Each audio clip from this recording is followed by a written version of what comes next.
Assalamualaikum warahmatullahi wabarakatuh. Nama saya Tisa Yunita dari kelas 1A Program Studi Pendidikan Guru Sekolah Dasar dengan NIM 2004048. Saya akan membahas tentang urgensi landasan pendidikan dari mata kuliah Landasan Pendidikan dengan dosen pengampu Bapak Yusuf Triherlambang MPD. Sebelum kita mengenal jauh tentang urgensi landasan pendidikan, kita harus tahu dulu apa itu landasan pendidikan.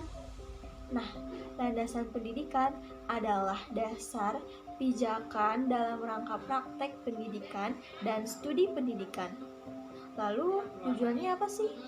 Landasan pendidikan itu bertujuan untuk membentuk kecakapan fundamental secara intelektual dan emosional ke arah alam dan sesama manusia. Landasan pendidikan pun memiliki beberapa fungsi, diantaranya sebagai proses transformasi budaya. Nah, kita dengan mempelajari landasan pendidikan ini dapat menanggapi perubahan-perubahan kebudayaan yang awalnya kita bergantung atau memiliki ketergantungan menjadi tidak ketergantungan lagi, dan tentu saja pada akhirnya dapat membuat kita memahami kehidupan kebudayaan itu sendiri. Selanjutnya, landasan pendidikan berfungsi sebagai proses pembentukan pribadi. Dengan landasan pendidikan, kita dapat mengetahui berbagai hal dan menjadikan kita mengetahui nilai-nilai pendidikan yang ada serta menjadikan kita lebih terampil. Lalu berfungsi sebagai proses penyiapan warga negara.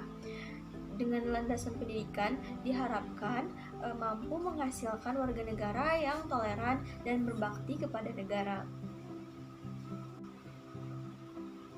Dan juga dapat berfungsi sebagai proses penyiapan tenaga kerja yang diharapkan landasan pendidikan dapat melatih dan menjadikan tenaga-tenaga yang terampil untuk kemudian dipakai sebagai alat-alat masyarakat yang berkualitas.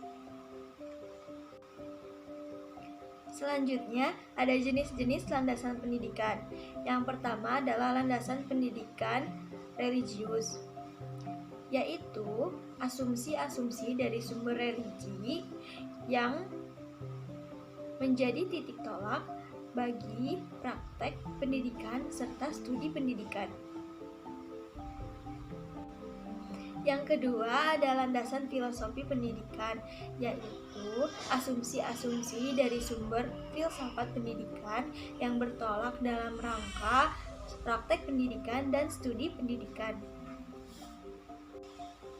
Yang ketiga, landasan ilmiah pendidikan, yaitu asumsi yang bersumber dari berbagai cabang atau disiplin ilmu yang menjadi titik tolak dalam praktek pendidikan serta studi pendidikan.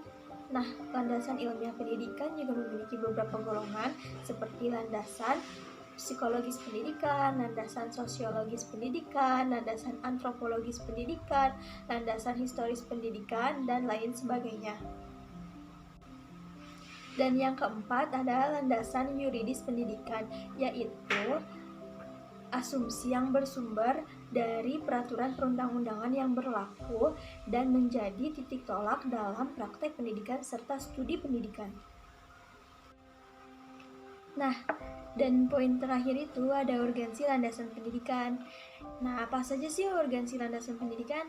Yang pertama, ada untuk membangun landasan pendidikan yang kokoh. Nah, maksudnya bagaimana sih? Nah, kalau misalkan kita ingin membangun pendidikan yang kokoh dan berkualitas, tentu saja harus dimulai dari landasan pendidikan yang kuat. Maka pendidikan tidak akan berjalan sebagaimana mestinya jika landasannya tidak kuat dan utuh. Lalu yang kedua ada sebagai tolak ukur atau dasar dalam studi pendidikan. Karena dalam sebuah studi pendidikan itu harus dilandasi dasar seperti tadi, maka nilai itu tidak terlalu berpengaruh. Maksudnya nilai itu hanya menunjukkan kuantitatif saja dari hasil pembelajaran, tidak bisa dijadikan sebagai tolak ukur untuk keberhasilan atau kesuksesan. Karena kualitas pendidikanlah yang menjadi indikator utamanya. Jadi kalau misalkan landasan pendidikan itu dapat memperkokoh tujuan pendidikan agar dapat tercapai. Yang ketiga, untuk mencapai tujuan pendidikan nasional, karena keberhasilan sebuah bangsa itu tergantung pada penerusnya. Oleh karena itu, peningkatan mutu pendidikan selayaknya dilakukan secara serempak pada setiap sektor dan komponen serta dilakukan oleh berbagai pihak yang berperan dalam dunia pendidikan. Yang keempat, untuk menjadikan sumber daya manusia yang cerdas. Nah, pendidikan yang berkualitas itu tentunya akan menjadikan landasan yang kuat bagi tingkatan pendidikan selanjutnya, baik pendidikan menengah maupun pendidikan tinggi.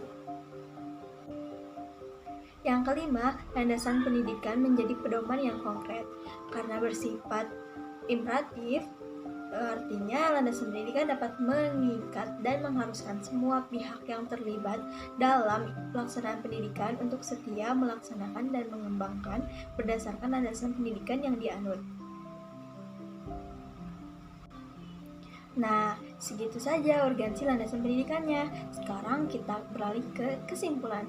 Jadi, landasan pendidikan itu sangat penting untuk praktek pendidikan serta sistem pendidikan. Maka dari itu, landasan pendidikan harus diterapkan di semua pendidik agar pendidikan Indonesia lebih maju. Sekian dari saya. Wassalamualaikum warahmatullahi wabarakatuh. Dan jangan lupa ya, tetap semangat. Indonesia membutuhkanmu.